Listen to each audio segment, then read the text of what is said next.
So I'm here today to tell you about the book that I wrote. It's entitled Becoming Alice, and it's a memoir about my early years, my beginnings in Europe. And one of the first questions I usually get asked when I'm addressing a group is, how did you come to write your book? And my grandson, who at the time was 15 years old, had an assignment in his history class.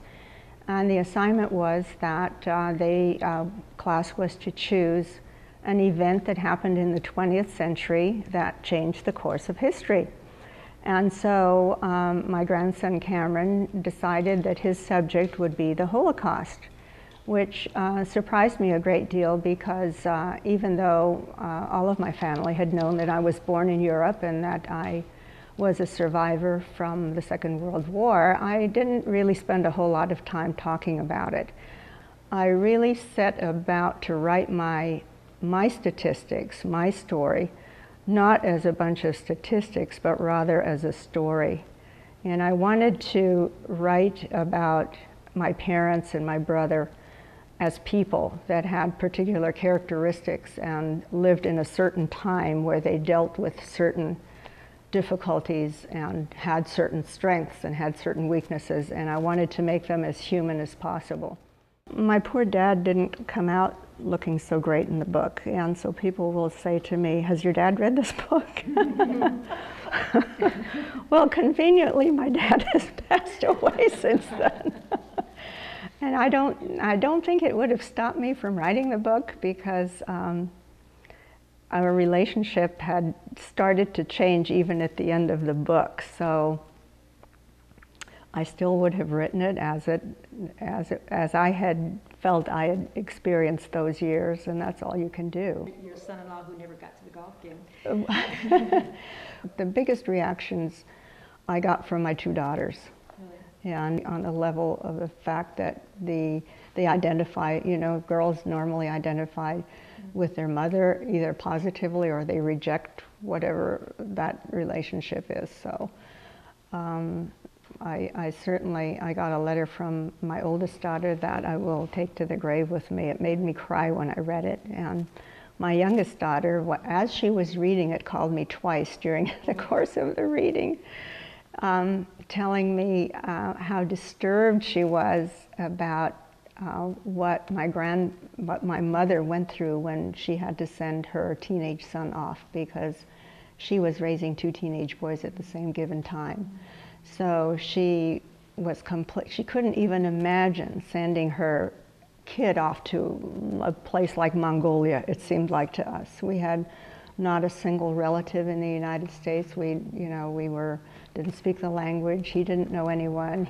And he wasn't a real strong, go-get-'em kind of a kid. He was more of a mama's boy who was soft and sensitive, and then to have to deal with that sort of experience was really tough on him. And I think, personally, I don't think he ever got over it. And I think it sort of explains a little bit why he had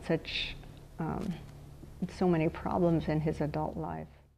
The interesting thing that comes out of my story is that we lived through a period of intense fear. I mean, life-shattering intense fear that my parents experienced and sort of was seeped through to my brother and myself, and especially my brother, who was much older and could really appreciate the threat to us. And then to be thrown into a different environment where you're completely foreign, that all of the things that you have learned that worked in your culture don't work anymore, and so you are now on the outside with this feeling of being totally worthless, that you somehow, because your old culture was about to kill you for who you were, and now you carry that with you into this new culture. And it took my childhood and adolescence away. That my only salvation was to take my dad on head on and challenge him to the point where he would no longer dominate me. And with that, it gave me confidence that I'd have to do it by myself. I'd have to to separate from Dad. I'd have to somehow find a way to take care of myself. And when I made that decision, I think that it was the beginning of becoming the person that I am today. What really struck me reading the book was how you were so honest about your father. And did you, you really painted him seemingly very, very real, which wasn't always very flattering. Have you ever had any feelings of guilt about doing that in the book? Tell you that everything that I wrote about in the book actually happened, so that I did not change reality in any way. So if he had been alive, he would have read the incidents as they occurred, and he would have known that they were true. I don't think he would have had an argument there.